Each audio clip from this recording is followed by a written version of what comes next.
welcome to my channel G2P, Live Life, Imagine More.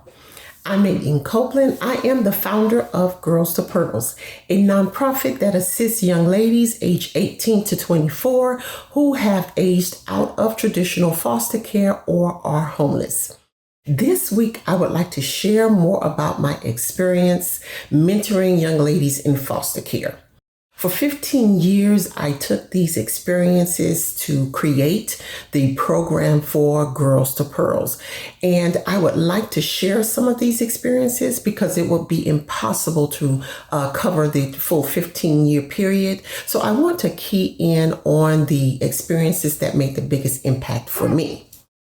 I have several nieces, and I was the president of the Girls Club at my church home in Miami.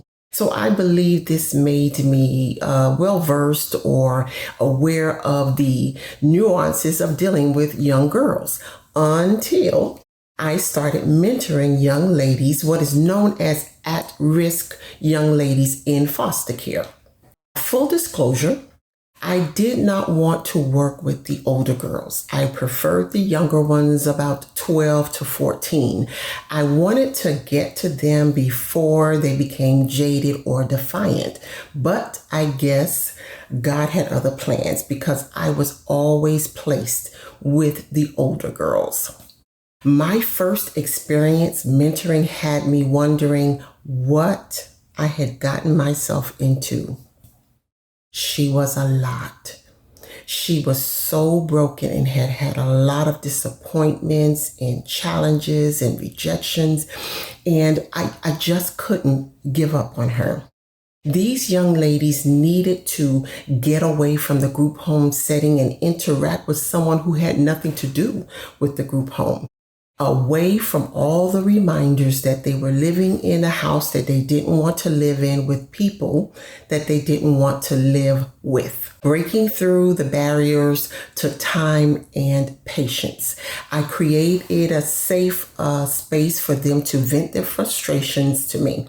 I had to check the profanity here and there, but for the most part, they were able to vent their frustrations respectfully. I didn't encounter much hostility. Most of the girls were a pleasure to be around. Others improved my prayer life exponentially.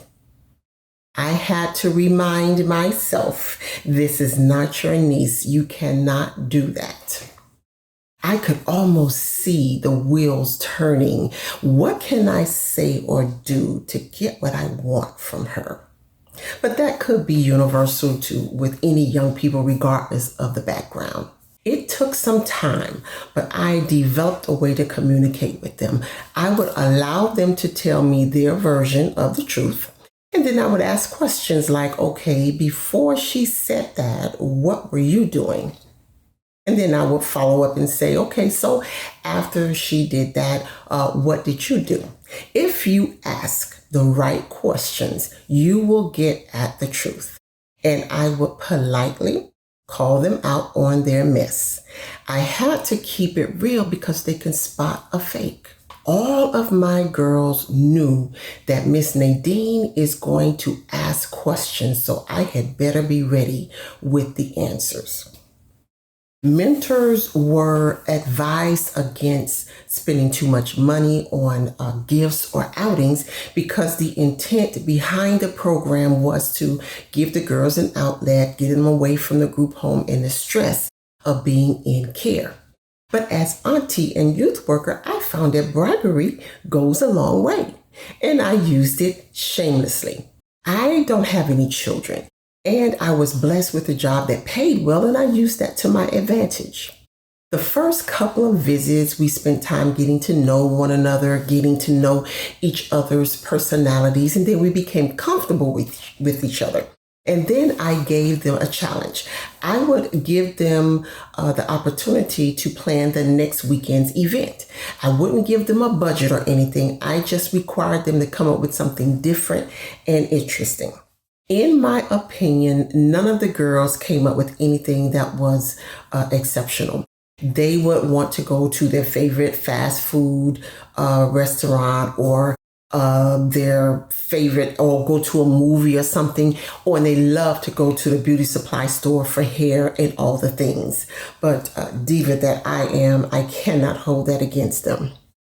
But I promise you, if I had given the same challenge to my nieces, they would have blown the budget. When I asked them about the simplicity of their answers, one young lady's response resonated with me for months.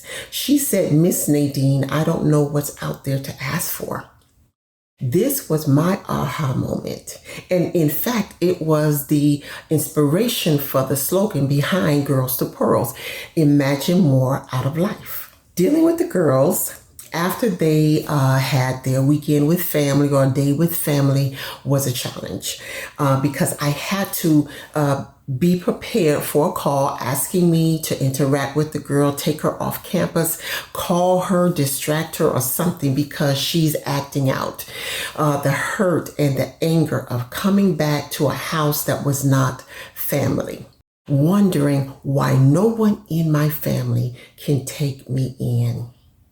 Many times they did not miss the parents because that was just another authority figure. They missed their siblings or their cousins. They were their best friends.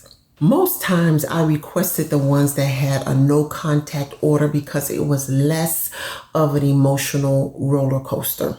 And also dealing with them around the holidays was heartbreaking. I would try to do something with them that was extra special to help perhaps not make them feel so sad and lonely. And they would receive wonderful donated gifts and they would be excited and thankful, but it could not take the place of the fact that they were not with family. These are good kids in bad situations. I have remained in contact with a few of my girls who have been out of care for more than 10 years. I do provide assistance as needed, and I will always be there to help them out for as long as they want me in their life. Forever auntie. I want the same thing for all of my girls, past and future. A community of aunties and sisters having each other's back, supporting one another for life. And I would love your support in helping me to make this happen. Thank you for stopping by my channel. I would like to talk to you more about my experience mentoring young ladies aftercare while they're navigating life as adults. This too was very interesting. More on my nonprofit journey. I look forward to sharing with you. Until next time, have a fantastic day.